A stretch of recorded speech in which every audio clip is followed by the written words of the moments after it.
જય માતાજી, જય શ્રી કૃષ્ણ ફ્રેન્ડ્સ। તો સવારમાં તથ્યભાઈ જો ભૂંગળું ખાવા બેસી ગયા હતા અને અમે બધા બેસી ગયા હતા નાસ્તો કરવા ને બધા જો નાસ્તો કરશે ને આ જો મારી આમ કતરાઈશું વિડીયો બનાવું છું ને એટલે।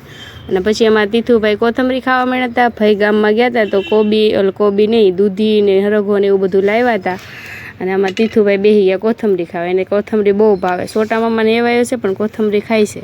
અને આ બાજુ તીથું જો એના પપ્પાને આવ કરે છે, જો એના પપ્પા હાથ ધોવે છે ને તો ત્યાં આવ કરે છે જો। અને પછી તો અમારા તથ્યભાઈ આવી ગયા ઓલા ઘરેથી અને એને જો ગાડીમાંથી ઉતરવું જ નહોતું। પપ્પા કે પરાણે લઈ જા પણ તો એ ઉતરતો જ નહોતો। અને પછી રોંઢે મા દીકરો તઈને બેસી ગયા હતા બારા ઓટલે અને ગાયને કૂતરાને રોટલી ખવડાવતા હતા જો।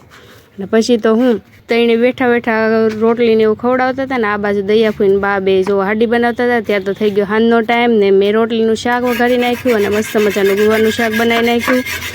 અને જો અમે તીથુભાઈને આરવાર રાંધવા જોઈશ તે રસોઈયા છે અમારે। અને પછી નાનાને ચડાવ્યો માળીએ સિંગ ઉતારવા, કારણ કે હરગવાની કઢી બનાવવાની હતી એટલે। અને ત્યાં તો મમ્મી અને પપ્પાની બધા આવી ગયા બેહવા અને અમારે તો હજી જમવાનું બાકી હતું।